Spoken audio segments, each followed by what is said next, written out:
Bonne année, maman. Maintenant, partez d'ici. Ces mots-là, je les ai entendus un soir de janvier 2025, devant une porte close, dans un immeuble haussmannien du 16e arrondissement de Paris. La voix était celle de mon fils, le froid était celui de l'hiver, et moi, je n'avais nulle part où aller. Je m'appelle Rosamonde de Montclair. J'ai 60 ans aujourd'hui, et voici l'histoire que j'ai gardée pour moi pendant trop longtemps. Certaines douleurs ne font pas de bruit. Elles entrent par la poitrine, descendent jusqu'aux jambes, et vous laissent debout, tremblante, devant une porte fermée. Ce soir-là, j'ai compris qu'une phrase peut détruire toute une vie, ou du moins, ce que l'on croyait être une vie. Il était 19h30, le hall sentait l'encaustique et le bois ciré. Les miroirs dorés reflétaient mon visage fatigué, mes cheveux gris que je n'avais pas eu le temps de recoiffer après le train. J'avais voyagé depuis Lyon avec une valise légère, un bouquet de pivoine blanche, les fleurs préférées d'Elmone quand il était petit, et ce foulard en soie bleu nuit que mon défunt mari, Antoine, m'avait offert pour nos 20 ans de mariage. Je le portais toujours autour du cou quand j'avais peur. Ce soir-là, je l'avais noué 2 fois. J'avais prévenu Elmone de ma visite. Enfin, je croyais l'avoir fait. J'avais envoyé un message 3 jours avant Noël. « Mon chéri, je viens te voir pour le nouvel an. J'apporte ta tarte tatin préférée. » Il n'avait pas répondu.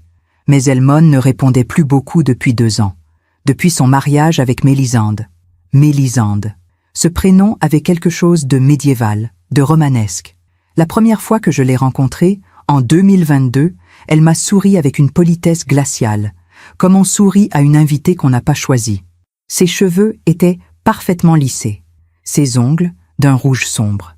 Elle travaillait dans la finance, quelque chose d'important que je n'avais jamais vraiment compris. Elmone la regardait comme un homme regarde une étoile inaccessible. Moi, je la regardais comme une mère regarde une femme qui vient de prendre sa place. Mais je ne voulais pas être cette belle-mère amère, jalouse, possessive. Alors j'avais souri aussi. J'avais dit « Bienvenue dans la famille ». J'avais apporté des macarons de chez La Durée. J'avais posé des questions sur son travail, sur ses parents, sur leurs projets. Elle avait répondu avec des phrases courtes, nettes, efficaces, comme des coups de scalpel. Ce soir de janvier 2025, j'ai sonné à leur porte avec mes pivoines et ma tarte. J'avais mis mon manteau en laine bleu marine, celui que j'avais acheté aux Galeries Lafayette en 2023, quand je m'étais dit qu'il fallait que je m'offre quelque chose de beau, pour une fois. Sous ce manteau, je portais une robe simple, grise, élégante, sans être ostentatoire. J'avais mis du rouge à lèvres, un peu de parfum. Je voulais être une mère dont on est fier. La porte s'est ouverte, mais pas complètement. Juste assez pour laisser passer le visage d'Elmone. Pas de sourire, pas d'embrassade, juste ce regard que je ne lui connaissais pas. Un regard dur, fatigué, absent. « Maman », a-t-il dit, « qu'est-ce que tu fais là ?» Ma gorge s'est serrée. « Je t'avais prévenu, Elmone. Je viens passer le nouvel an avec vous. J'ai apporté ta tarte préférée et je n'ai pas reçu de message. Mais si, je t'ai écrit il y a 2 semaines. Eh bien, je ne l'ai pas vu. Derrière lui, j'ai aperçu l'appartement. Le parquet en chêne massif, le canapé en cuir blanc. Les tableaux modernes au mur. Tout était impeccable, comme dans un magazine. Mélisande était assise près de la fenêtre, un verre de vin blanc à la main. Elle ne s'est pas levée. Elle ne m'a pas regardée. Elle a simplement dit, sans tourner la tête, « Elmone, tu viens ? On doit partir dans 20 minutes. Mon fils a marqué une pause. » Puis il a dit, très doucement, « Maman, ce n'est vraiment pas le bon moment. On a des invitations ce soir, des amis importants. Je ne peux pas t'accueillir comme ça, sans prévenir. Mais, Elmone, j'ai pris le train depuis Lyon.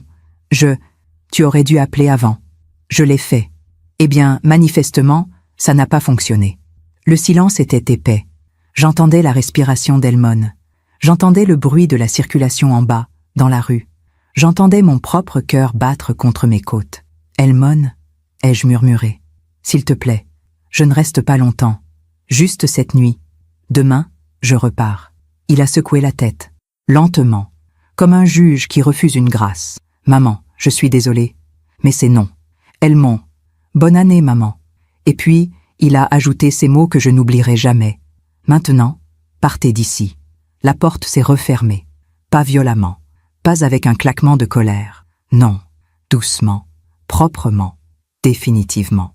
Je suis restée là, Dans le couloir, avec mes pivoines qui commençaient à pencher, ma valise qui pesait soudain 100 kilos, et ce foulard en soie bleu nuit qui ne me réchauffait plus du tout. J'ai eu envie de frapper à nouveau, de crier, de pleurer. Mais je ne l'ai pas fait, parce qu'on m'avait appris, depuis toute petite, à garder ma dignité, à ne jamais supplier, à ne jamais mendier l'amour. Alors je suis descendue. J'ai traversé le hall, j'ai poussé la porte vitrée. Et je me suis retrouvée dehors, dans le froid de janvier, sans savoir où aller. Il était 20 heures passées. Les rues de Paris brillaient de 1000 lumières. Les restaurants débordèrent de rires et de champagne. Les gens s'embrassaient pour se souhaiter la bonne année.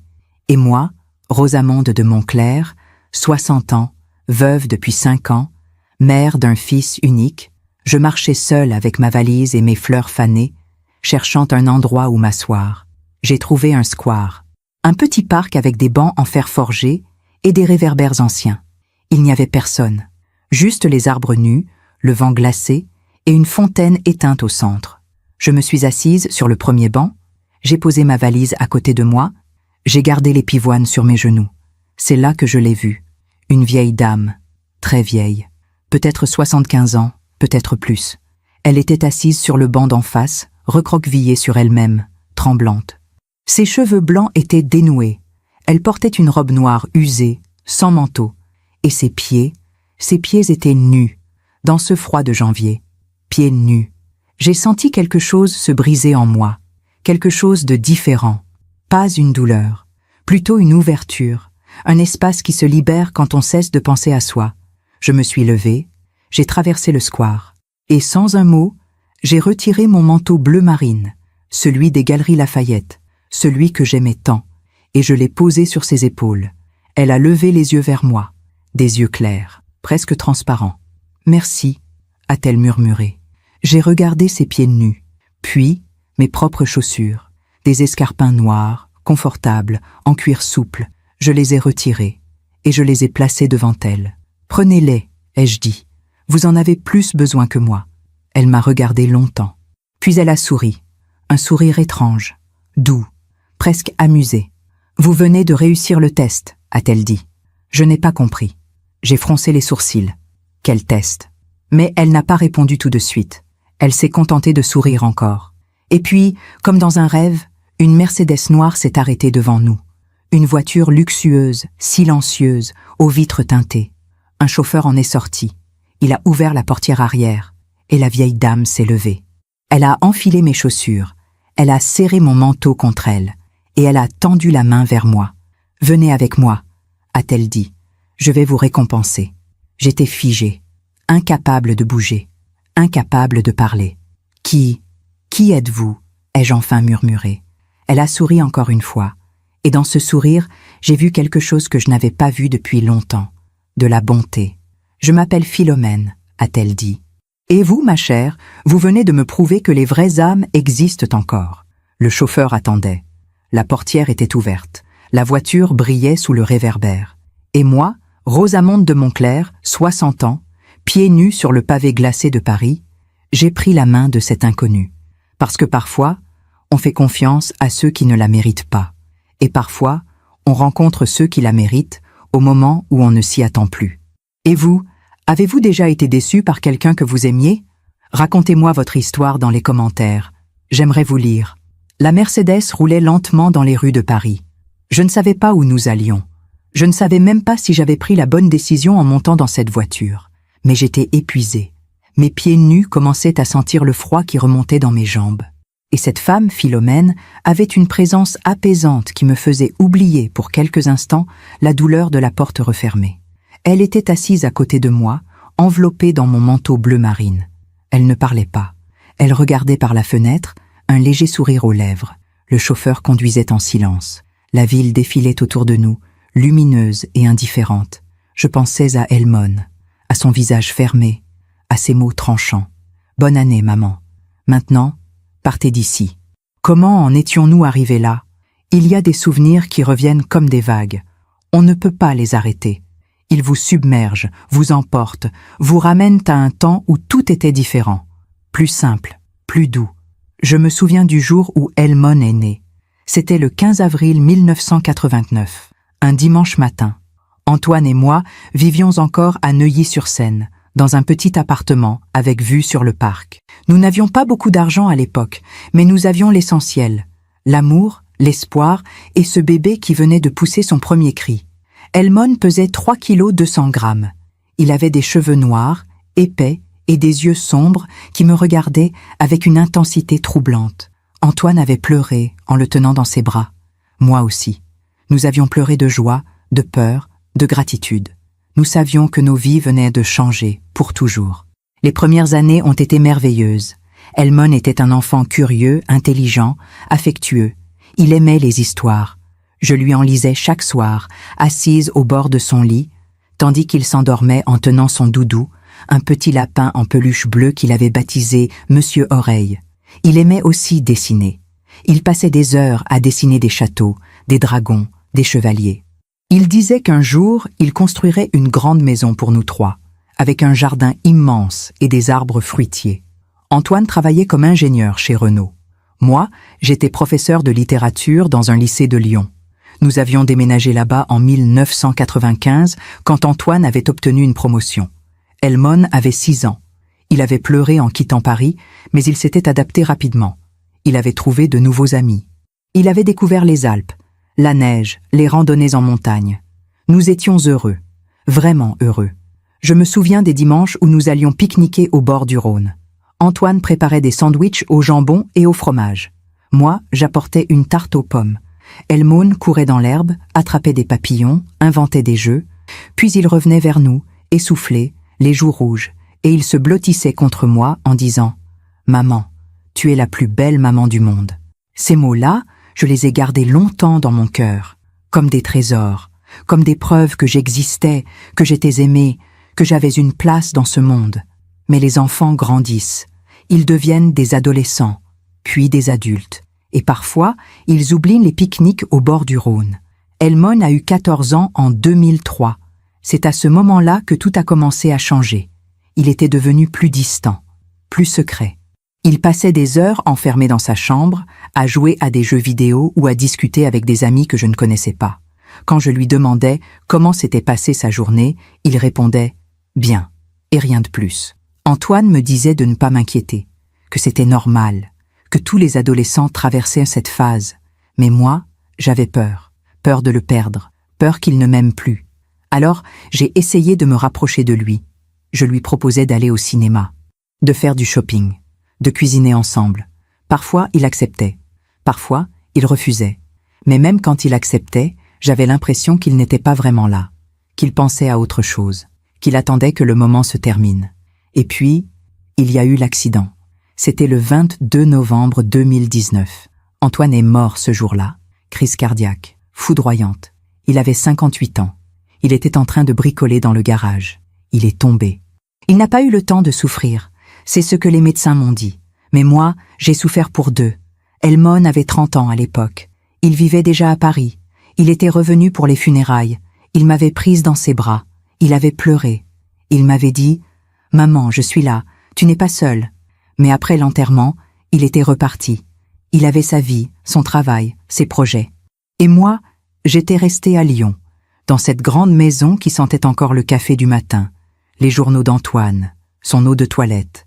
Les mois qui ont suivi ont été les plus difficiles de ma vie. Je me réveillais chaque matin en espérant que tout cela n'était qu'un cauchemar. Mais le lit à côté de moi était vide, la cuisine était silencieuse, et je devais continuer.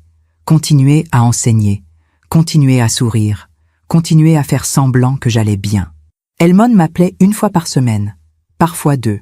Il me demandait si tout allait bien. Je répondais oui, toujours oui, parce que je ne voulais pas être un fardeau, parce que je ne voulais pas qu'il s'inquiète, parce que je voulais être une mère forte, digne, capable de gérer sa propre douleur. Mais la vérité, c'est que j'étais en train de me noyer, lentement, silencieusement. Et puis, en 2022, Elmon m'a annoncé qu'il allait se marier. J'étais heureuse pour lui. Vraiment heureuse. Je me suis dit que c'était un nouveau départ, que j'allais avoir une belle fille, peut-être, un jour, des petits-enfants, que la famille allait s'agrandir, que je ne serais plus seule. Elmon m'a présenté Mélisande au printemps. Nous nous sommes retrouvés dans un café près de l'Opéra Garnier.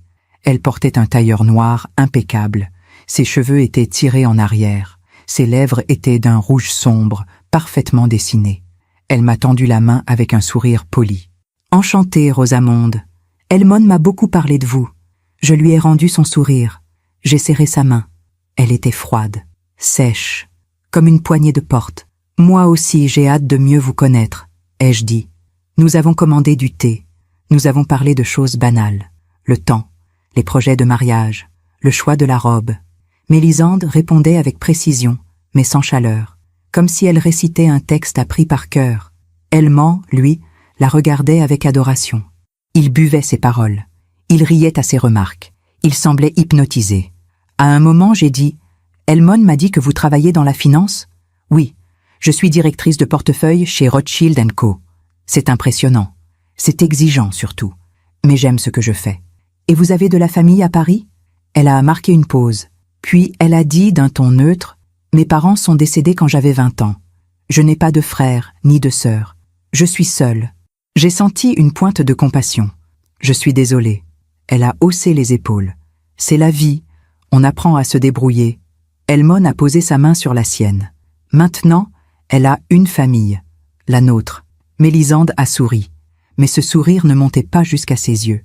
Le mariage a eu lieu le 10 septembre 2022. Une cérémonie élégante, sobre, dans une mairie du 7e arrondissement. Puis un dîner dans un restaurant chic près de la Tour Eiffel. Il y avait une 50aine d'invités. La plupart étaient des collègues de Mélisande, quelques amis d'Elmone. Et moi, j'avais mis ma plus belle robe, une robe en soie bordeaux que j'avais achetée spécialement pour l'occasion. J'avais noué mon foulard bleu nuit autour de mon cou, pour me sentir proche d'Antoine, pour sentir qu'il était là, avec moi, en esprit. Pendant le dîner, j'ai observé Mélisande. Elle était parfaite, souriante, charmante. Elle saluait chaque invité avec grâce. Elle riait aux plaisanteries. Elle posait pour les photos. Mais quand personne ne la regardait, son visage redevenait neutre, froid, calculateur. À un moment, elle s'est approchée de moi. « Rosamonde, j'espère que vous passez une belle soirée. »« Oui, merci. Tout est magnifique. » Elle a hoché la tête. « Je voulais vous dire, Elmone et moi allons beaucoup voyager dans les mois qui viennent, pour mon travail. Vous comprenez, j'imagine ? Bien sûr. Donc, si vous voulez venir nous voir, il vaudrait mieux prévenir longtemps à l'avance. » J'ai souri. Mais j'avais compris le message. Ne venez pas sans invitation. Elmone est venue m'embrasser à la fin de la soirée.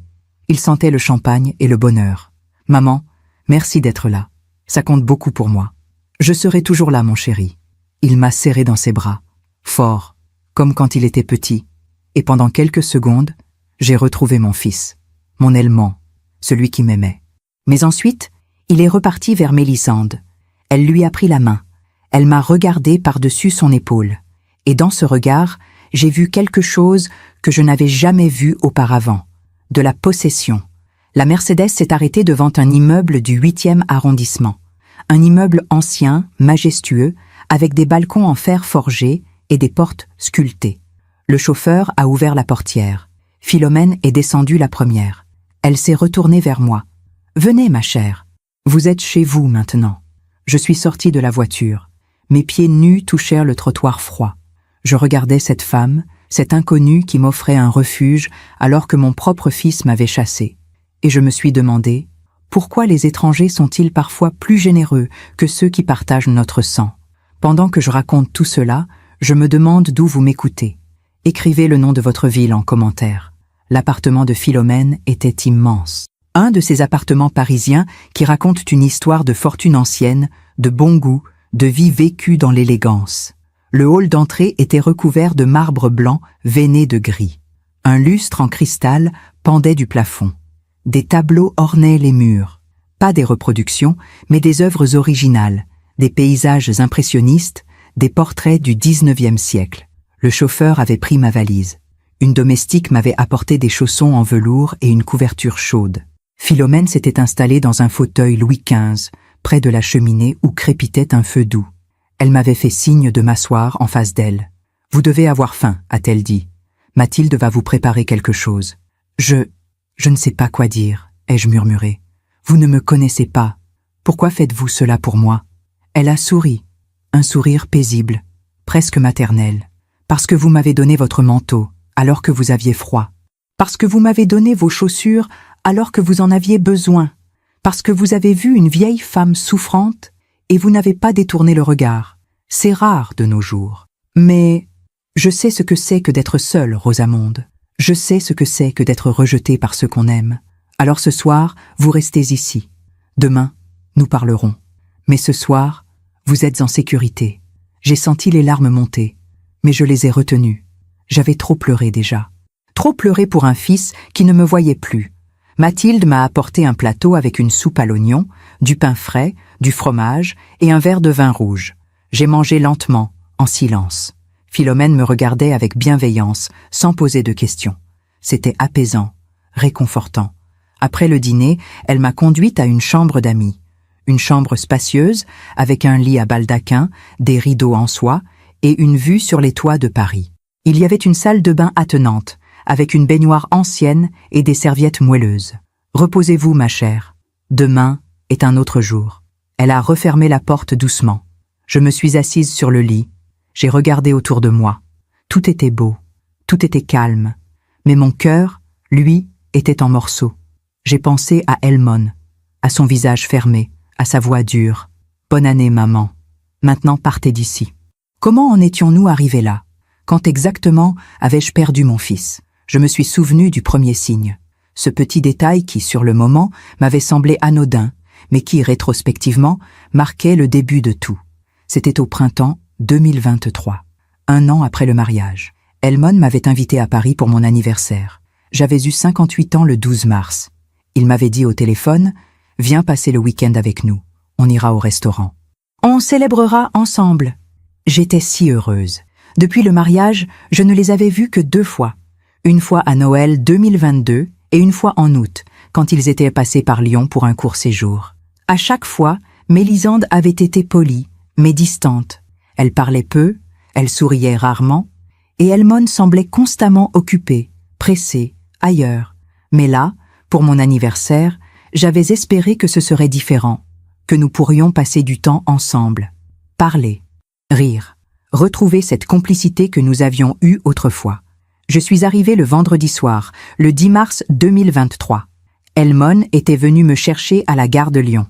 Il m'avait embrassé rapidement, avait pris ma valise et nous étions montés dans sa voiture. Une Audi noire, neuve, élégante.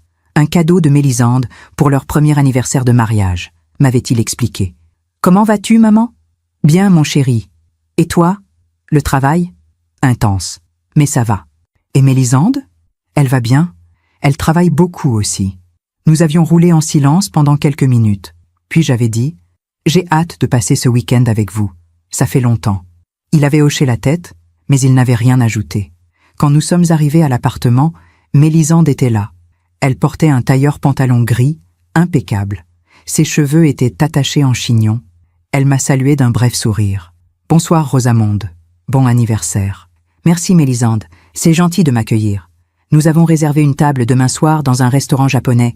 J'espère que vous aimez le sushi. »« Oui, beaucoup. »« Parfait. En attendant, installez-vous. Elmone va vous montrer votre chambre. » Elle avait dit « votre chambre » avec une légère insistance, comme pour bien marquer que j'étais une invitée, pas de la famille. Une invitée. La chambre était jolie, mais petite. Un lit simple, une commode, une fenêtre donnant sur une cour intérieure. Rien à voir avec les pièces spacieuses et lumineuses du reste de l'appartement. J'avais compris le message, mais je n'avais rien dit. J'avais souri. J'avais dit merci. Le lendemain, samedi, nous avions passé la journée ensemble. Enfin, pas vraiment ensemble. Mélisande avait dû aller travailler quelques heures. Elmone avait des courses à faire. Moi, j'étais restée dans l'appartement, à lire, à regarder par la fenêtre, à attendre. Le soir, nous sommes allés au restaurant. Un endroit chic, minimaliste, où chaque assiette ressemblait à une œuvre d'art. Nous avons commandé du saké, des sushis, des tempura. Mélisande parlait de son travail, de ses clients, de ses objectifs de carrière. Elmone l'écoutait avec admiration. Moi, j'essayais de participer à la conversation, mais je me sentais invisible, comme un meuble. À un moment, j'ai dit « Elmone, tu te souviens quand tu étais petit et que nous allions pique-niquer au bord du Rhône ?» Il a souri, mais c'était un sourire vague, distrait. « Oui, vaguement. Tu adorais courir dans l'herbe. Tu disais que tu voulais construire une grande maison pour nous. » Mélisande a levé les yeux vers moi. Un regard froid, presque agacé. C'est mignon, les souvenirs d'enfance. Mais Elmon a bien grandi depuis. J'ai senti une gifle invisible.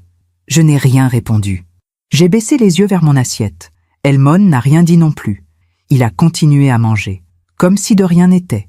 Plus tard, de retour à l'appartement, j'ai essayé de parler seul à seul avec lui. Mélisande était allée se coucher. Elmon regardait son téléphone, assis sur le canapé. « Elmon, ai-je dit doucement. Est-ce que tout va bien ? » ?»« Oui, pourquoi ? » ?»« Je ne sais pas. J'ai l'impression que tu es distant, que tu ne me parles plus vraiment. » Il a soupiré, comme si je l'ennuyais. « Maman, je suis fatiguée. J'ai beaucoup de pression au travail. Mélisande aussi. On fait ce qu'on peut. Je comprends. Mais quoi ? J'aimerais qu'on passe plus de temps ensemble, qu'on se parle, comme avant. » Il a posé son téléphone. Il m'a regardé. Et dans ce regard, j'ai vu quelque chose qui m'a glacé le sang.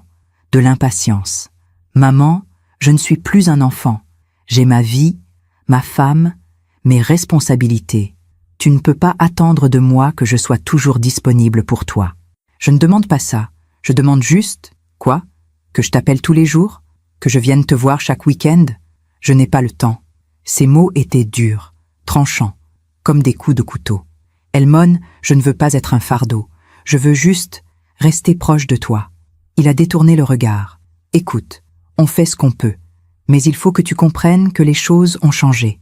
J'ai une nouvelle vie maintenant. Une nouvelle vie. Sans moi. » Je suis retournée dans ma petite chambre. J'ai fermé la porte. Et j'ai pleuré en silence, le visage enfoui dans l'oreiller, pour qu'on ne m'entende pas. Le lendemain matin, dimanche, je suis repartie à Lyon. Elmon m'a raccompagnée à la gare. Nous avons à peine parlé pendant le trajet. Avant de descendre de la voiture, je lui ai dit « Je t'aime, mon chéri ». Il a hoché la tête. « Moi aussi, maman ». Mais ses yeux ne disaient pas la même chose. Les mois suivants, nos échanges sont devenus de plus en plus rares. Il ne répondait plus à mes messages. Il ne décrochait plus quand je l'appelais. Quand je réussissais enfin à lui parler, il était pressé, distrait, froid. À l'été 2023, je lui ai proposé de venir passer une semaine à Lyon. Il a refusé. Trop de travail, trop d'engagement, trop de tout. À l'automne, je lui ai demandé s'il venait pour Noël. Il a dit qu'ils avaient prévu de partir aux Maldives. Mélisande avait réservé un resort de luxe. C'était leur cadeau mutuel. Et moi, ai-je demandé, je passe Noël seule ? Maman, tu peux inviter des amis ou rejoindre des voisins. Tu n'es pas obligée d'être seule. Mais je l'étais. J'étais seule. Complètement seule. Noël 2023 a été le pire de ma vie. Pire encore que celui qui avait suivi la mort d'Antoine. Parce qu'au moins, après la mort d'Antoine, Elmon m'avait appelé. Il m'avait dit qu'il pensait à moi. Il m'avait envoyé des fleurs. Mais ce Noël-là, rien. Pas un message. Pas un appel. Juste le silence. Je me suis surprise à regarder mon téléphone toutes les heures, espérant voir son nom s'afficher. Mais rien ne venait. Le 26 décembre, j'ai craqué. Je lui ai envoyé un long message. Je lui ai dit combien je me sentais seule, combien je l'aimais, combien je voulais qu'on se rapproche à nouveau. Je lui ai dit que je ne comprenais pas ce qui s'était passé entre nous, mais que j'étais prête à faire des efforts, à changer, à être la mère dont il avait besoin. Il a répondu 2 jours plus tard. Un message court, sec. « Maman, arrête de dramatiser. Tout va bien. On se voit bientôt. Bonne année. Bonne année. » Ces mots-là, je les ai relus des dizaines de fois. Ils me semblaient creux, vides, comme une formule de politesse qu'on envoie à un collègue qu'on connaît à peine. Et puis, janvier 2024 est arrivé. J'avais pris ma retraite en décembre 2023, après 35 ans d'enseignement. J'avais pensé que ce serait libérateur, que j'aurais enfin du temps pour moi, pour voyager, pour lire, pour vivre. Mais au lieu de cela, je me suis retrouvée avec un vide immense. Un vide que rien ne pouvait remplir. Pas les livres, pas les promenades, pas les dîners avec les quelques amis qui me restaient. Je pensais à Elmon constamment. Je me demandais ce que j'avais fait de mal. Pourquoi il ne m'aimait plus? Pourquoi Mélisande semblait avoir pris toute la place dans son cœur? Un soir de février 2024, je suis tombée sur une photo d'eux sur les réseaux sociaux. Une photo prise aux Maldives. Ils étaient sur une plage, souriants, heureux. Mélisande portait un bikini blanc. Elmon la tenait par la taille. Ils regardaient le coucher de soleil. En légende, Mélisande avait écrit « Paradise with my love ». J'ai regardé cette photo longtemps, trop longtemps, et j'ai compris quelque chose. Je n'existais plus pour lui. Je n'étais qu'un souvenir, une ombre, une obligation qu'on reporte indéfiniment. J'ai fermé mon ordinateur, j'ai pris mon foulard bleu nuit, je l'ai serré contre ma poitrine, et j'ai pleuré. Encore. Les mois ont passé. Printemps, été, automne. Chaque jour ressemblait au précédent. Je vivais dans une sorte de brouillard. Je faisais semblant d'aller bien quand je croisais des connaissances. Mais la nuit, seule dans mon lit, je me posais toujours la même question. Quand exactement ai-je perdu mon fils? Et puis, décembre 2024 est arrivé. J'ai décidé de faire une dernière tentative, une dernière chance de renouer le lien, de me rapprocher de lui.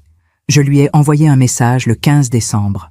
Un message simple, direct. « Elmon, je viens te voir pour le nouvel an. J'apporte ta tarte tatin préférée. » Il n'a pas répondu, mais je suis venue quand même, parce que j'espérais, parce que j'aimais, parce que c'est ce que font les mères. Et lui, il a fermé la porte. Je me suis endormie cette nuit-là dans le lit de Philomène, épuisée, brisée, mais étrangement apaisée. Parce que pour la première fois depuis longtemps, quelqu'un m'avait vu, quelqu'un m'avait accueilli, quelqu'un m'avait dit « Vous êtes chez vous ».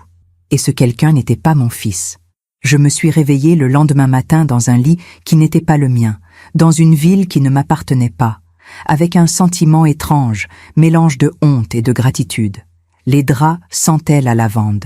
La lumière du jour filtrait à travers les rideaux en soie. J'entendais le bruit lointain de la circulation parisienne, amorti par les doubles vitrages. Pendant quelques secondes, j'ai oublié où j'étais. Puis tout m'est revenu. La porte refermée, le banc glacé, Philomène. Cette femme mystérieuse qui m'avait recueilli comme on recueille un oiseau blessé. On a frappé doucement à la porte. « Madame Rosamonde, c'est Mathilde. Je vous apporte le petit déjeuner. Entrez, s'il vous plaît. » La domestique est entrée avec un plateau. Du café fumant, des croissants encore chauds, de la confiture de fraises, du beurre frais. Elle a posé le tout sur la table près de la fenêtre et m'a souri. « Madame Philomène vous attend dans le salon quand vous serez prête. Prenez votre temps. » « Merci, Mathilde. » Elle est sortie en refermant la porte avec délicatesse. J'ai bu mon café lentement. J'ai regardé Paris par la fenêtre. Les toits gris, les cheminées, les pigeons. Tout était calme, ordonné, élégant, si différent du chaos qui régnait dans mon cœur. Je pensais à Elmon, à ce qu'il faisait en ce moment. Est-ce qu'il pensait à moi? Est-ce qu'il regrettait de m'avoir chassé? Ou est-ce qu'il avait déjà oublié, repris sa vie comme si rien ne s'était passé? Je me suis habillée avec les vêtements que j'avais dans ma valise. Une jupe en laine grise, un chemisier blanc, mon foulard bleu nuit. J'ai essayé de me recoiffer, de me donner une apparence présentable. Mais mon reflet dans le miroir me renvoyait l'image d'une femme fatiguée, vieillie, perdue. Quand je suis descendue au salon, Philomène était assise près de la cheminée, vêtue d'un élégant ensemble en cachemire beige. Ses cheveux blancs étaient recoiffés en chignon. Elle lisait un livre qu'elle a posé en me voyant. « Bonjour ma chère, avez-vous bien dormi ?»« Oui, merci, mieux que je ne l'aurais imaginé. » Elle m'a fait signe de m'asseoir. Nous avons à parler, vous et moi. Je me suis installée dans le fauteuil en face d'elle. Mon cœur battait un peu plus vite. J'avais peur qu'elle me demande de partir, qu'elle me dise que son hospitalité avait des limites. Mais au lieu de cela, elle a dit « Racontez-moi votre histoire, Rosamonde. Racontez-moi comment vous en êtes arrivée à dormir sur un banc public un soir de janvier. » Alors je lui ai tout raconté, depuis le début, depuis la naissance d'Elmon, depuis les années heureuses, depuis la mort d'Antoine, depuis l'arrivée de Mélisande, depuis la distance qui s'était installée progressivement, insidieusement, jusqu'à ce que mon fils devienne un étranger. Elle m'écoutait sans m'interrompre. Ses yeux clairs ne me quittaient pas. De temps en temps, elle hochait la tête, mais elle ne me jugeait pas. Elle ne me donnait pas de conseils. Elle écoutait, simplement. Quand j'ai terminé, elle a soupiré. « Vous avez aimé votre fils plus qu'il ne vous a aimé. C'est souvent le cas avec les mères. Je ne sais pas ce que j'ai fait de mal. » « Vous n'avez rien fait de mal, ma chère. Vous avez fait ce que font toutes les mères. Vous avez donné, vous avez pardonné, vous avez espéré. Mais certaines personnes ne méritent pas tant de générosité. C'est mon fils. Je ne peux pas... Vous ne pouvez pas arrêter de l'aimer. Je sais, mais vous pouvez arrêter de vous détruire pour lui. Ces mots résonnaient en moi comme une vérité que je refusais d'entendre depuis trop longtemps. Que dois-je faire maintenant? Elle s'est levée. Elle a marché jusqu'à la fenêtre. Elle regardait Paris avec un air songeur. Vous allez rester ici, le temps qu'il faudra. Vous allez reprendre des forces, retrouver votre dignité. Et ensuite, nous verrons. Je ne peux pas abuser de votre gentillesse. Elle s'est retournée vers moi. Rosamonde, j'ai 75 ans. Je suis veuve depuis 15 ans. Je n'ai pas d'enfant, pas de famille, juste de l'argent et une grande maison vide. Vous m'avez donné votre manteau quand vous n'aviez rien. Laissez-moi vous donner un toit quand vous en avez besoin. J'ai senti les larmes monter à nouveau. Mais cette fois, c'était différent. Ce n'était pas de la tristesse, c'était de la reconnaissance. Merci, ai-je murmuré. Merci infiniment. Les jours suivants se sont écoulés dans une douceur étrange. Je vivais dans cet appartement somptueux comme dans un rêve. Philomène me faisait visiter Paris. Nous allions au musée d'Orsay, au jardin du Luxembourg, dans de petits cafés du Marais. Elle me racontait sa vie. Son mari, Henri, un industriel qui avait fait fortune dans le textile. Leur mariage en 1968. Leur amour profond, mais sans enfant. La mort d'Henri en 2009, emportée par un cancer foudroyant. Après sa mort, j'ai pensé que ma vie était finie. Me confiait-elle un après-midi, alors que nous prenions le thé dans un salon de thé, près de la place des Vosges. Mais j'ai continué. Parce que c'est ce qu'on fait. On continue. Vous n'avez jamais voulu vous remarier? Non. Henri était l'amour de ma vie. Après lui, personne ne pouvait prendre sa place. Vous ne vous êtes jamais senti seule? Elle a souri. Bien sûr que si. Mais la solitude n'est pas toujours une mauvaise chose. Elle nous apprend à nous connaître, à nous suffire à nous-mêmes. Je l'admirais. Cette force tranquille, cette acceptation sereine de ce que la vie lui avait donné et repris. Pendant ce temps, mon téléphone restait silencieux. Helmone ne m'avait pas contacté. Pas un message, pas un appel, rien, comme si je n'existais plus. Au début, je vérifiais mon téléphone toutes les heures, puis toutes les 2 heures, puis je me suis forcée à ne le regarder qu'une fois par jour. Mais chaque fois, c'était la même déception. Rien. Un soir, début janvier 2025, environ 1 semaine après mon arrivée chez Philomène, j'ai craqué. J'ai envoyé un message à Helmone. « Mon chéri, je suis désolée si je t'ai dérangé l'autre soir. Je ne voulais pas m'imposer. J'espère que tu vas bien. Je t'aime. Maman. » J'ai attendu une réponse. 1 heure, 2 heures, rien. Le lendemain matin, toujours rien. Le surlendemain, enfin, mon téléphone a vibré. Mon cœur a bondi. J'ai ouvert le message. « Tout va bien. Merci. » 4 mots. Froid. Impersonnel. Comme une fin de non-recevoir. J'ai regardé ces 4 mots pendant longtemps. J'ai essayé de les analyser, de trouver une trace d'affection, de regret, de quelque chose. Mais il n'y avait rien. Juste de l'indifférence. Philomène m'a trouvée assise dans le salon, les yeux rouges, le téléphone serré dans la main. Il vous a répondu? Oui. Enfin, on peut appeler ça une réponse. Elle s'est assise à côté de moi. Elle a pris ma main dans la sienne. « Rosamonde, il va falloir que vous acceptiez quelque chose. Votre fils a choisi. Il a choisi sa femme. Il a choisi une vie sans vous. Ce n'est pas juste. Ce n'est pas normal. Mais c'est son choix. Mais comment peut-il faire ça? Comment peut-on abandonner sa mère comme ça? Certaines personnes sont incapables d'aimer au-delà de leurs propres besoins. Votre fils est peut-être devenu l'une d'elles, mais il n'était pas comme ça. Quand il était petit, il était tendre, affectueux, attentionné. Les gens changent, ma chère. Pas toujours en mieux. J'ai pleuré dans ses bras ce soir-là. J'ai pleuré toutes les larmes que je retenais depuis des mois, toute la douleur, toute la solitude, tout l'amour non rendu. Et Philomène m'a tenue contre elle en murmurant « Pleurez, ma chère, pleurez autant qu'il le faut. Mais après, vous devrez vous relever. » Les semaines ont passé. Janvier s'est transformé en février. J'étais toujours chez Philomène. Elle ne m'avait jamais demandé de partir. Au contraire, elle semblait heureuse de ma présence. Nous prenions nos repas ensemble. Nous parlions de littérature, de musique, de voyage. Elle me racontait ses souvenirs. Moi, je partageais les miens. Petit à petit, je commençais à me sentir mieux. Pas guéri, mais moins brisé. Comme un os qui se ressoude lentement. Un matin de mi-février, Philomène m'a dit « Rosamonde, j'aimerais vous proposer quelque chose. Oui ? Restez avec moi, pas comme une invitée, comme une compagne, quelqu'un avec qui partager ma vie. Je n'ai plus personne. Vous non plus, apparemment. Nous pourrions nous tenir compagnie. J'ai été surprise, émue, confuse. Philomène, je ne sais pas quoi dire. C'est trop généreux. Ne dites rien maintenant. Réfléchissez. Prenez votre temps. Mais au fond de moi, je savais déjà. Je savais que retourner à Lyon signifiait retourner à la solitude. Retourner à cette grande maison vide où chaque pièce me rappelait Antoine, où chaque silence me rappelait Elmone. Rester à Paris, c'était peut-être commencer une nouvelle vie. Différente, inattendue. Mais une vie quand même. J'ai pensé à mon fils, à ce qu'il penserait si je restais ici. Est-ce qu'il s'en soucierait? Est-ce qu'il me chercherait? Est-ce qu'il réaliserait enfin ce qu'il avait perdu? Mais je me trompais. Je me trompais encore. Parce qu'Elmone ne cherchait rien. Il ne perdait rien. Il m'avait déjà oublié. Je me demande encore si j'ai fait le bon choix. Et vous? Qu'auriez-vous fait à ma place? Mars 2025 est arrivé avec ses premières douceurs printanières. Les arbres de Paris commençaient à bourgeonner. Les terrasses des cafés se remplissaient à nouveau. La ville reprenait vie après l'hiver. Moi aussi, d'une certaine manière, je reprenais vie. J'avais accepté la proposition de Philomène. J'allais rester avec elle. Pas indéfiniment, peut-être. Mais pour l'instant, c'était chez elle que je me sentais le plus en sécurité, le plus accueillie, le plus vivante. Nous avions établi une routine douce et apaisante. Le matin, nous prenions le petit déjeuner ensemble en lisant les journaux.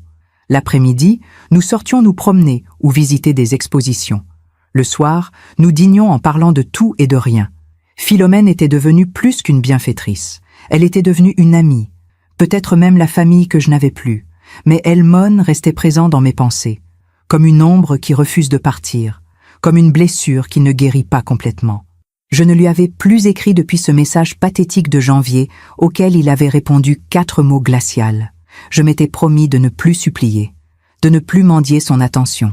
Mais l'envie était toujours là, cette envie terrible de savoir, de comprendre, de trouver une explication à tout cela. Un après-midi du 12 mars 2025, mon anniversaire, 60 ans exactement, j'étais assise dans le bureau de Philomène en train de lire un roman de Colette quand mon téléphone a vibré. Un message d'Elmone. Mon cœur s'est mis à battre plus vite. J'ai ouvert le message avec des mains tremblantes. « Bon anniversaire, maman ». 3 mots, toujours aussi froids, toujours aussi impersonnels. Mais c'était quelque chose.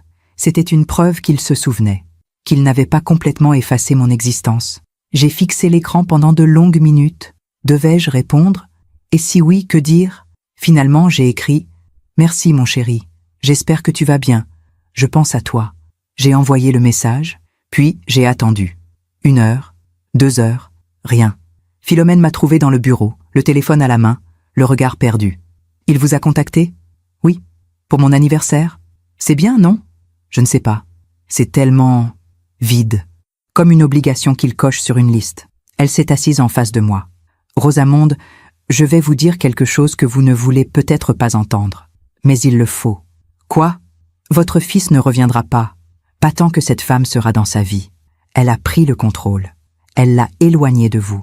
Et tant qu'il sera sous son influence, vous n'existerez plus pour lui. Mais Philomène, Mélisande n'est quand même pas un monstre. Elle est juste... Juste quoi? Juste possessive? Juste manipulatrice? Juste jalouse de votre relation avec votre fils? J'ai baissé les yeux. Parce qu'au fond de moi, je savais qu'elle avait raison. Depuis le début, Mélisande avait construit un mur entre Elmone et moi, subtilement, progressivement, mais efficacement. Vous pensez vraiment que c'est elle qui... J'en suis certaine. J'ai connu des femmes comme elle. Des femmes qui ne supportent pas que leur mari ait d'autres attachements. Qui veulent être le centre absolu de son monde. Et pour cela, elles éliminent tout ce qui pourrait faire de l'ombre. Y compris une mère aimante. Ces mots résonnaient en moi. Je repensais à tous ces petits détails que j'avais ignorés. Ces remarques acerbes, ces regards froids, cette manière qu'avait Mélisande de toujours s'interposer entre Elmone et moi lors de nos rares rencontres. Mais pourquoi Elmone se laisse-t-il faire? Parce qu'il est faible, ma chère, ou parce qu'il est aveuglé? Ou peut-être les deux. Ce soir-là, Philomène a organisé un petit dîner d'anniversaire pour moi. Juste nous deux, dans la salle à manger élégante de son appartement. Mathilde avait préparé un magnifique repas. Il y avait même un gâteau avec 60 bougies. « Faites un vœu », a dit Philomène en souriant. J'ai fermé les yeux. J'ai pensé à Elmon. Et j'ai souhaité qu'un jour il se réveille, qu'il réalise ce qu'il avait perdu, qu'il revienne vers moi. Puis j'ai soufflé les bougies. Philomène m'a tendu un paquet joliment emballé. Joyeux anniversaire, Rosamonde. J'ai ouvert le paquet avec précaution. C'était un châle en cachemire, d'un bleu profond qui rappelait mon foulard en soie. Il est magnifique, ai-je murmuré, pour remplacer le manteau que vous m'avez donné, et pour vous rappeler que vous méritez d'être entouré de beauté et de douceur. J'ai été submergé par l'émotion. Cette femme, cette étrangère rencontrée sur un banc glacé, me traitait mieux que mon propre fils. Philomène, je ne sais pas comment vous remercier pour tout ce que vous faites pour moi. Vous n'avez pas à me remercier. Vous êtes devenue précieuse à mes yeux. Et j'ai une proposition à vous faire. Une autre proposition? Elle a souri. Je vieillis, Rosamonde. J'ai 75 ans. Ma santé est encore bonne, mais qui sait pour combien de temps? Je n'ai personne pour hériter de ce que j'ai construit avec Henri. Personne à qui léguer cet appartement, ces biens, cet argent. Philomène, laissez-moi finir. Je voudrais que vous soyez mon héritière, que tout ceci vous revienne quand je ne serai plus là. J'ai été choquée, stupéfaite. Mais c'est impossible. Nous nous connaissons à peine. Vous avez sûrement de la famille, des neveux, des nièces. Je n'ai personne, absolument personne. Mes parents sont morts depuis longtemps. J'étais fille unique, Henri aussi. Nous n'avons jamais eu d'enfant. Je suis seule au monde, jusqu'à ce que vous entriez dans ma vie. Mais Philomène, je ne peux pas accepter. C'est trop. C'est ma décision. Et je l'ai déjà prise. Mon notaire préparera les documents. Vous êtes mon héritière, Rosamonde. Que cela vous plaise ou non. J'ai pleuré cette nuit-là. Mais pour la première fois depuis longtemps, ce n'était pas de tristesse. C'était de gratitude, de reconnaissance, d'émerveillement face à la bonté inattendue de la vie. Les semaines suivantes ont été paisibles. Avril 2025 s'est installé avec ses journées lumineuses. Philomène et moi avions nos habitudes, nos promenades, nos conversations, notre complicité grandissante. Mais un événement est venu troubler cette tranquillité. C'était le 23 avril. Nous revenions d'une exposition au musée Rodin.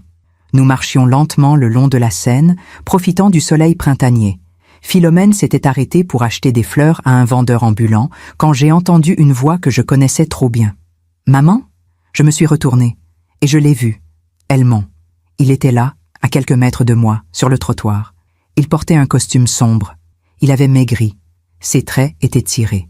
À côté de lui se tenait Mélisande, élégante dans un tailleur noir, ses cheveux parfaitement coiffés, son rouge à lèvres impeccable. Mon cœur s'est arrêté. Puis il s'est remis à battre, violemment, douloureusement. « Elmon » ai-je murmuré. Il s'est approché, lentement, comme s'il hésitait. Mélisande le suivait, une expression indéchiffrable sur le visage. « Qu'est-ce que tu fais à Paris ?» a-t-il demandé. « J'habite ici maintenant. »« Tu habites ici ? Depuis quand ?»« Depuis janvier. » Il a froncé les sourcils. « Depuis janvier ? Mais où ? Avec qui ?» Philomène s'est approchée de nous. Elle tenait son bouquet de tulipes roses. Elle m'a regardé avec inquiétude. « Rosamonde ? Tout va bien ?» Elmon a regardé Philomène. Puis moi, puis Philomène à nouveau. « Qui est cette dame ?» C'est Philomène. Une amie. Je vis chez elle. Mélisande a pris la parole pour la première fois. Sa voix était froide, presque accusatrice. « Vous vivez chez une inconnue ? Mais pourquoi ? J'ai senti la colère monter en moi, une colère que je retenais depuis des mois, des années peut-être, parce que je n'avais nulle part où aller, parce que mon fils m'a chassé de chez lui un soir de janvier, parce que j'ai dormi sur un banc public et que cette femme, cette inconnue comme tu dis, m'a accueilli alors que mon propre sang m'avait rejeté. Le silence qui a suivi était assourdissant. Elmon est devenu pâle. Il a ouvert la bouche, puis l'a refermée. Mélisande, elle, a souri. Un sourire froid, méprisant. Comme c'est touchant. Une belle histoire de charité chrétienne. Philomène s'est avancée. Elle a regardé Mélisande droit dans les yeux. « Jeune femme, je ne sais pas qui vous êtes, ni ce que vous voulez. Mais je sais reconnaître une personne toxique quand j'en vois une. Et vous en êtes une. » Mélisande a écarquillé les yeux. Personne ne lui parlait jamais ainsi. « Pardon, vous ne me connaissez pas. Vous n'avez pas le droit de... » « J'ai le droit de défendre quelqu'un qui souffre à cause de vous. J'ai le droit de dire la vérité. Et la vérité, c'est que vous avez détruit le lien entre cette femme et son fils. » consciemment, méthodiquement. Helmon a levé la main. « Madame, s'il vous plaît, vous ne connaissez pas notre situation. Vous ne savez pas ce qui... Je sais qu'un fils qui chasse sa mère un soir de Nouvel An n'a aucune excuse. Aucune. » Helmon a baissé les yeux. Il semblait mal à l'aise. Honteux peut-être. Mélisande a pris son bras. « Viens, Helmon. On a mieux à faire que de perdre notre temps ici. » Mais Helmon ne bougeait pas. Il me regardait. Vraiment. Pour la première fois depuis longtemps. « Maman, je suis désolée. Je ne savais pas que tu... Que je quoi? Que j'avais dormi dehors? Que j'avais eu froid? Que j'avais pleuré? Je pensais que tu étais retournée à Lyon. Tu ne m'as même pas demandé. Tu ne m'as même pas appelé pour vérifier. » Il a secoué la tête. Comme un homme qui se réveille d'un long sommeil. « Tu as raison. J'aurais dû. Je suis désolée. » Mélisande a tiré sur son bras avec plus de force. « Helmon, on y va. Maintenant. » Et Helmon, faible comme toujours, l'a suivi. Ils se sont éloignés dans la foule parisienne. Lui, courbé, vaincu. Elle, droite, triomphante. Je suis restée là, tremblante, les larmes aux yeux. Philomène m'a prise par l'épaule. « Venez, ma chère, rentrons. » Sur le chemin du retour, elle m'a dit « Vous avez vu son visage ?» Il a réalisé, pas tout, mais une partie. Un jour, il comprendra vraiment. Et ce jour-là, il viendra vous chercher. Mais il sera peut-être trop tard. Je ne savais pas si elle avait raison. Mais une chose était certaine. J'avais vu quelque chose dans les yeux d'Helmon. Quelque chose qui ressemblait à du regret. Et ce regret, aussi tardif soit-il, était le premier signe que tout n'était peut-être pas complètement perdu. Les jours qui ont suivi cette rencontre ont été étranges. Je me sentais à la fois soulagée et troublée. Soulagée d'avoir enfin dit ma vérité. Troublée par le regard d'Helmon. Ce regard qui trahissait quelque chose. Un doute. Une fissure dans la certitude que Mélisande avait bâtie autour de lui. Philomène m'observait avec attention. Elle ne me posait pas de questions. Elle attendait que je sois prête à parler. C'est arrivé un soir de fin avril. Nous étions assises dans le salon, un feu doux crépitant dans la cheminée. J'avais mon châle bleu sur les épaules. Philomène lisait. Moi, je regardais les flammes. « Pensez-vous qu'il reviendra ?» ai-je demandé soudain. Elle a levé les yeux de son livre. « Votre fils ?» Oui. Elle a réfléchi un instant. Je pense qu'il est en train de se réveiller. Mais se réveiller et agir sont deux choses différentes. Cette femme a un pouvoir sur lui. Il faudra qu'il trouve le courage de s'en libérer. Et s'il ne le trouve jamais? Alors vous aurez fait ce que vous deviez faire. Vous aurez dit la vérité. Vous aurez gardé votre dignité. Le reste ne dépend plus de vous. Ces paroles me réconfortaient. Lentement, je commençais à accepter l'idée que je ne pouvais pas sauver Helmon, qu'il devait se sauver lui-même. Mais 2025 est arrivé. Paris était magnifique sous le soleil printanier. Philomène m'a emmenée chez son notaire, Maître Durand, un homme distingué d'une 60aine d'années qui travaillait dans un cabinet du Marais. « Madame de Montclerc », a-t-il dit en me serrant la main, « Madame Beaumont m'a beaucoup parlé de vous. Je suis heureux de vous rencontrer enfin. » Philomène lui a fait signe de nous présenter les documents. « Rosamonde, tout est en ordre. Si je venais à disparaître, vous hériteriez de tout. L'appartement, les placements, les œuvres d'art, tout. Philomène, Non, n'insistez pas, c'est fait. Signez ici, s'il vous plaît. » J'ai signé les papiers avec une main tremblante. Je me sentais à la fois honorée et terrifiée. Terrifiée à l'idée de perdre cette femme qui était devenue si précieuse. En sortant de chez le notaire, Philomène m'a prise par le bras. « Maintenant, vous êtes à l'abri. Quoi qu'il arrive, vous ne dépendrez plus jamais de personne. » Mais ce soir-là, quelque chose s'est passé qui allait tout changer. Mon téléphone a sonné. Un numéro inconnu. J'ai hésité, puis j'ai décroché. « Allô? Madame de Montclerc ?» Une voix masculine, polissée, nerveuse. « Oui? Je m'appelle Thomas Renard. Je suis un collègue d'Helmon chez Deloitte. Je ne sais pas si je devrais vous appeler, mais je pense que vous devez savoir quelque chose. Mon cœur s'est accéléré. Que se passe-t-il? Helmon va bien? Physiquement, oui. Mais, écoutez, je ne devrais pas m'en mêler, mais votre fils est mon ami, et je le vois se détruire à petit feu. Que voulez-vous dire? Mélisande. Elle le contrôle complètement. Elle gère son argent, ses contacts, ses sorties. Elle a coupé tous ses liens avec ses anciens amis. Elle l'a isolé. Et depuis quelques semaines, c'est pire. Il semble déprimé, absent. Il ne rit plus jamais. Je sentais ma gorge se serrer. Pourquoi me dites-vous cela? Parce que l'autre jour, il m'a parlé de vous. Il m'a dit qu'il vous avait vu dans la rue, qu'il avait appris que vous aviez dormi dehors à cause de lui. Et depuis, il n'est plus le même. Il culpabilise, mais il ne sait pas comment sortir de cette situation. Monsieur Renard, je ne sais pas quoi faire. Moi non plus. Mais je voulais que vous sachiez que malgré tout, il pense à vous. Il a raccroché. Je suis restée immobile, le téléphone à la main, le cœur battant. Philomène est venue vers moi. Rosamonde? Qui était-ce? Je lui ai tout raconté. Elle a hoché la tête lentement. Voilà, la vérité commence à émerger. Mais elle ne suffira pas. Il faudra qu'il agisse. Les semaines ont passé. Juin est arrivé. Toujours aucune nouvelle d'Elmone. Mais je savais maintenant qu'il pensait à moi, que quelque chose bougeait en lui. Un matin de mi-juin, Philomène m'a dit « Rosamonde, j'ai quelque chose à vous avouer. » Quoi donc? Ce soir où je vous ai rencontré sur ce banc, ce n'était pas un hasard. J'ai froncé les sourcils. Comment ça? Je fais cela une fois par an, depuis la mort d'Henri. Je sors, je m'habille comme une mendiante, et je vais voir qui s'arrêtera pour m'aider. La plupart des gens passent sans me regarder. Certains me donnent une pièce, mais presque personne ne donne vraiment. Pas son manteau, pas ses chaussures. Vous l'avez fait. Alors c'était un test? Oui, un test pour trouver quelqu'un qui mérite ma confiance, ma fortune, mon héritage. Et vous avez réussi. J'étais abasourdi. Mais pourquoi? Parce que l'argent doit aller à ceux qui ont un cœur, pas à ceux qui le cherchent. Vous ne cherchiez rien. Vous donniez. C'est pour cela que vous méritez tout. Je l'ai regardée longtemps, cette femme extraordinaire qui avait transformé ma vie. Merci, Philomène. Pour tout. Elle a souri. C'est moi qui vous remercie. Vous m'avez redonné un sens, une famille, un but. Ce soir-là, nous avons dîné en parlant de l'avenir, de voyages que nous ferions ensemble, de livres que nous lirions, de la vie qui continuait, malgré tout.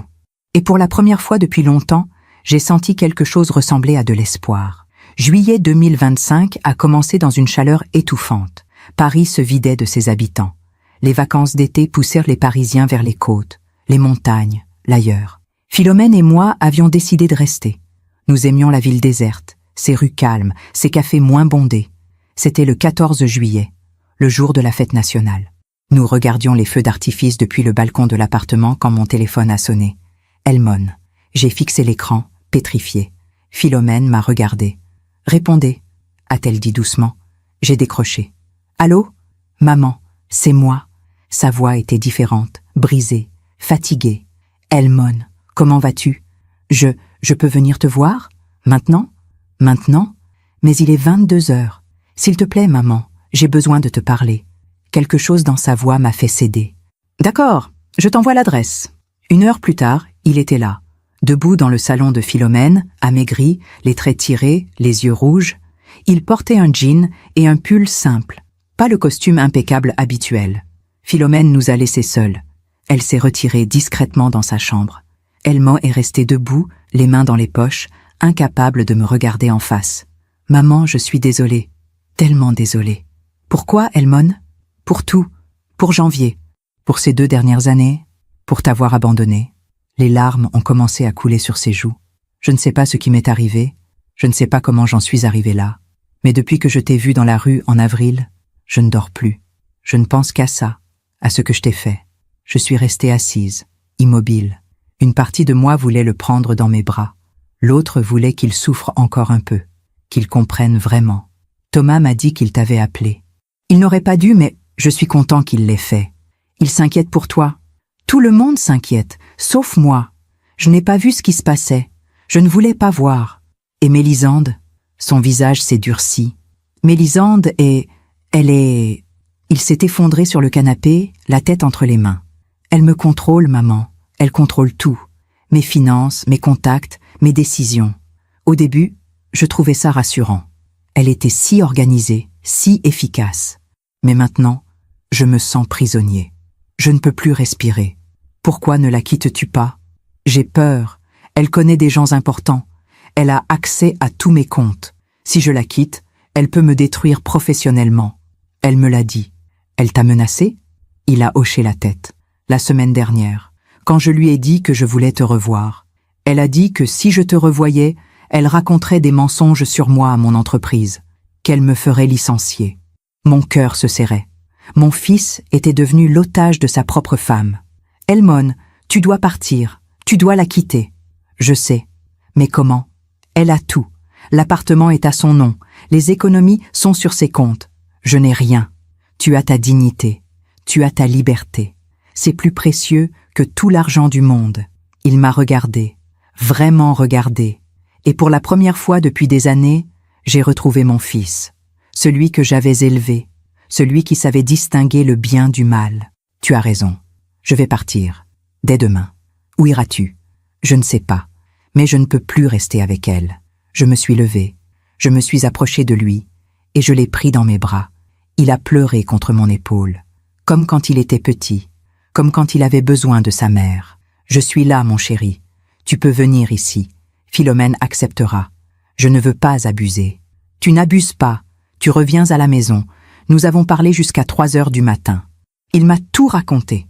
Comment Mélisande l'avait séduit, comment elle l'avait progressivement isolé, comment elle critiquait chacune de mes tentatives de contact, comment elle lui disait que j'étais envahissante, manipulatrice, toxique. Et tu l'as cru? Oui, parce que je voulais lui plaire, parce que j'avais peur de la perdre. Mais en voulant la garder, c'est toi que j'ai perdu. Avant de partir, il m'a serré dans ses bras une dernière fois. Je reviens demain, avec mes affaires. Si Philomène accepte, elle acceptera, j'en suis certaine. Le lendemain matin, j'ai tout raconté à Philomène. Elle a écouté attentivement. Bien sûr qu'il peut venir ici. Nous avons assez de place. Et ce garçon a besoin de se reconstruire loin de cette femme. Mais Elmone n'est jamais venue. Le 15 juillet au soir, j'ai reçu un message. « Maman, je suis désolée. Je ne peux pas. Elle a menacé de ruiner ma carrière. Je ne peux pas prendre ce risque. Pardonne-moi. » Mon cœur s'est brisé. Encore une fois. Philomène a lu le message par-dessus mon épaule. Il a choisi la sécurité plutôt que la liberté. C'est triste, mais c'est son choix. Il a peur. Je sais, mais tant qu'il choisira la peur, il restera prisonnier. J'ai pleuré cette nuit-là. Non pas de colère, mais de tristesse. Tristesse pour mon fils, qui n'avait pas trouvé le courage de se libérer. Mais quelque chose en moi avait changé. Je ne voulais plus supplier. Je ne voulais plus attendre. J'avais fait ma part. J'avais ouvert la porte. C'était à lui maintenant de franchir le seuil. Et s'il ne le faisait jamais, je survivrais. Parce que j'avais appris quelque chose de précieux. On peut aimer quelqu'un et le laisser partir quand même. Août 2025 a été un mois de transformation silencieuse. Après le message d'Elmone, j'ai pris une décision. Je ne l'appellerai plus. Je ne lui écrirai plus. Je ne courais plus après lui. S'il voulait me retrouver, il savait où j'étais. Mais je ne m'en dirai plus son amour. Philomène m'a soutenue dans cette décision. Vous faites ce qui est juste, Rosamonde. Vous lui avez tendu la main. Il l'a refusée. Maintenant, vous devez vivre pour vous. Et c'est ce que j'ai fait. J'ai commencé à donner des cours de littérature bénévole dans une association du Marais. Des jeunes immigrés qui voulaient apprendre le français. Enseigner à nouveau m'a redonné un sens, une utilité, une joie que j'avais oubliée. Philomène m'a inscrite dans un club de lecture où nous rencontrions d'autres femmes cultivées. Nous parlions de Proust, de Colette, de Marguerite Yourcenar. J'ai retrouvé le plaisir de la conversation intellectuelle. Nous avons voyagé aussi.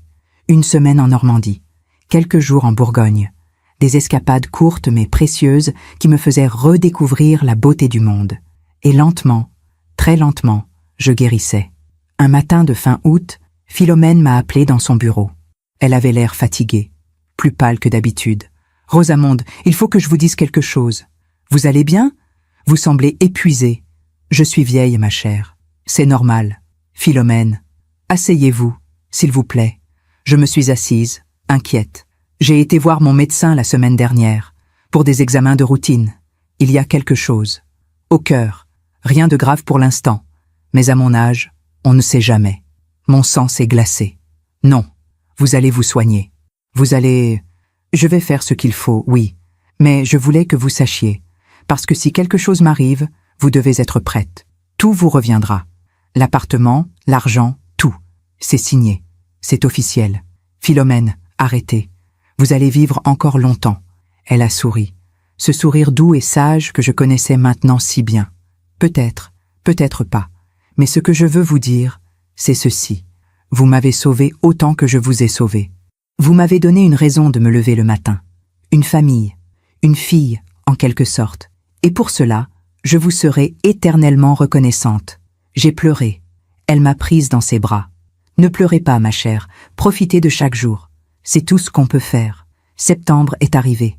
Philomène suivait son traitement. Elle allait bien. Nous continuions notre vie, nos promenades, nos conversations, notre complicité. Et puis, un matin du 23 septembre, j'ai reçu un appel inattendu. « Madame de Montclair ? » ?»« Oui, je suis maître Fontaine, avocat. J'ai été contacté par votre fils, Elmon. Il souhaite divorcer de Mélisande, et il vous demande de l'aider. » Mon cœur s'est arrêté. « Il veut divorcer ? » ?»« Oui. Il a enfin trouvé le courage de partir. Mais il a besoin de soutien. Financier, surtout. Mélisande contrôle tous ses avoirs. Il ne peut pas payer seul les frais d'avocat. Où est-il ? Il a quitté l'appartement il y a 3 jours. Il habite chez son ami Thomas pour l'instant. Il n'a presque rien emporté. Juste quelques vêtements. Je veux le voir. Il souhaite vous voir aussi. Pouvez-vous venir cet après-midi à mon cabinet ? J'y suis allé. Philomène m'a accompagné. Elmon était là, dans le bureau de l'avocat, assis sur une chaise, les épaules voûtées, les traits marqués. Mais ses yeux étaient différents, plus clairs, plus libres. Quand il m'a vu, il s'est levé. Il a fait un pas vers moi. Puis, il s'est arrêté. « Maman, pardon d'avoir attendu si longtemps. » Je me suis approchée. J'ai pris ses mains dans les miennes. « Tu es là maintenant. C'est ce qui compte. » Il a pleuré. Longtemps. Puis il m'a tout raconté. Comment il était parti un matin pendant que Mélisande était au travail. Comment elle l'avait appelé 50 fois. Comment elle avait menacé, supplié, hurlé. Comment il avait tenu bon cette fois. Je ne retournerai pas avec elle. Jamais. Même si je perds tout. Philomène s'est avancée. Vous ne perdrez pas tout, jeune homme. Votre mère et moi allons vous aider. Financièrement. Émotionnellement. Vous allez vous reconstruire. Elmon l'a regardée avec gratitude. Merci, madame. Merci pour tout ce que vous avez fait pour ma mère. C'est elle qui a tout fait. Moi, je n'ai fait que reconnaître sa valeur. Les semaines suivantes ont été intenses. Le divorce a été lancé. Mélisande s'est battue. Elle a menacé. Elle a menti. Elle a essayé de salir Elmon auprès de ses employeurs. Mais Elmon a tenu bon, avec mon soutien, avec celui de Philomène, avec celui de Thomas et de quelques autres amis qu'il avait retrouvés. En octobre, il est venu habiter chez Philomène, dans une chambre d'amis. Nous vivions ensemble, une nouvelle famille, différente, mais réelle. Et un soir, assis à table tous les 3, Elmon m'a dit « Maman, je sais que je ne peux pas effacer ce que j'ai fait, mais je vais passer le reste de ma vie à essayer de me rattraper. » J'ai posé ma main sur la sienne. « Tu es déjà en train de le faire. » Philomène a levé son verre. « Au courage et au nouveau départ. » Nous avons trinqué. Et dans ce moment simple, j'ai compris quelque chose. Le pardon n'efface pas la douleur, mais il permet de continuer à vivre. Novembre 2025 a apporté les premières pluies d'automne. Paris brillait sous les réverbères mouillés. Elmon vivait avec nous depuis 1 mois. Il allait mieux, beaucoup mieux. Le divorce avançait, lentement, mais sûrement. Et puis, un matin du 10 novembre, Thomas a appelé Elmon. « Tu ne vas pas me croire. Mélisande a été licenciée. » Quoi ? Elle a été prise en flagrant délit de détournement de fonds. Des transferts frauduleux sur des comptes personnels. La direction de Rothschild l'a virée immédiatement. Il y aura probablement des poursuites judiciaires. Elmon est resté silencieux. Puis il m'a regardé. « Maman, Mélisande a perdu son travail. Tout ce pourquoi elle vivait. Je n'ai ressenti aucune joie, juste une certaine paix. La vie finit toujours par rendre ce qu'on lui donne. » Quelques jours plus tard, l'avocat nous a informé que Mélisande voulait accélérer le divorce. Elle avait besoin d'argent rapidement. Elle acceptait de restituer la moitié des biens d'Elmon sans contestation. Elle a perdu son pouvoir, a dit Philomène. Quand on construit sa vie sur la manipulation, tout s'effondre au premier coup de vent. En décembre, le divorce a été prononcé. Elmon était libre, vraiment libre. Un soir de fin décembre, nous étions tous les 3 dans le salon. Le sapin de Noël scintillait dans un coin. Dehors, la neige tombait doucement. Thomas m'a dit qu'il avait croisé Mélisande hier, a murmuré Elmon. Dans le métro. Elle était seule. Elle avait l'air perdue, vieillie, brisée. Tu as de la peine pour elle ? Il a réfléchi. Un peu, mais surtout, j'ai de la pitié. Elle a tout eu. et elle a tout perdu parce qu'elle ne savait pas s'aimer. Philomène a hoché la tête. C'est la plus grande des solitudes, celle qu'on se crée soi-même. Nous avons célébré Noël ensemble, un vrai Noël, avec des rires, des cadeaux, de la chaleur. Elmone m'a offert un nouveau foulard, en soie bleu nuit, comme celui d'Antoine, pour remplacer l'ancien, pour un nouveau départ. J'ai pleuré, mais cette fois de joie. La vie avait rendu justice, pas par vengeance, pas par cruauté, mais par l'ordre naturel des choses. Ceux qui donnent reçoivent, ceux qui prennent perdent. Toujours. Janvier 2025 s'est terminé exactement 1 an après cette nuit glacée où mon fils m'avait chassé. Aujourd'hui, je suis assise dans le salon de Philomène. Enfin, notre salon maintenant. Elmone lit près de la fenêtre. Philomène brode tranquillement dans son fauteuil. Le feu crépite doucement. Nous sommes une famille, pas celle que j'avais imaginée, mais une vraie famille quand même. Le divorce d'Elmone est finalisé. Il a retrouvé du travail dans une autre entreprise.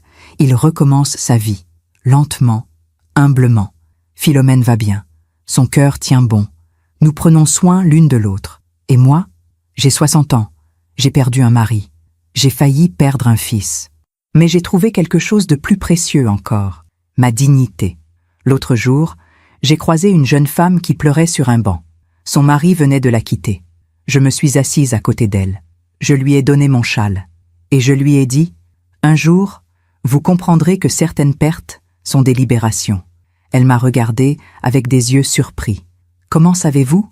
Parce que j'ai vécu ce que vous vivez. Et j'ai survécu. Vous survivrez aussi. » Avant de partir, elle m'a serré dans ses bras, comme on serre une mère, une sœur, une amie. Et j'ai compris que ma douleur avait un sens. Elle me permettait d'aider les autres. Ce soir, en regardant Elmone et Philomène, je pense à toutes ces femmes qui m'écoutent, peut-être. Toutes ces femmes qui ont été rejetées, trahies, abandonnées. Je veux leur dire ceci. Vous n'êtes pas seules. Vous n'êtes pas folles. Vous n'êtes pas responsables de la cruauté des autres. La vie finit toujours par rendre justice. Pas toujours de la manière qu'on attend. Pas toujours quand on le souhaite. Mais elle le fait. Et quand tout semble perdu, regardez autour de vous. Parfois, les anges portent des cheveux blancs et vous attendent sur un banc glacé. Merci de m'avoir écouté jusqu'au bout. Si cette histoire a touché votre cœur, abonnez-vous et activez la cloche pour entendre d'autres femmes qui ont transformé la douleur en sagesse. Chaque jour, une femme, une leçon de vie. Partagez cette histoire avec quelqu'un que vous aimez. Parfois, une histoire change toute une journée. Que Dieu vous bénisse et à très bientôt.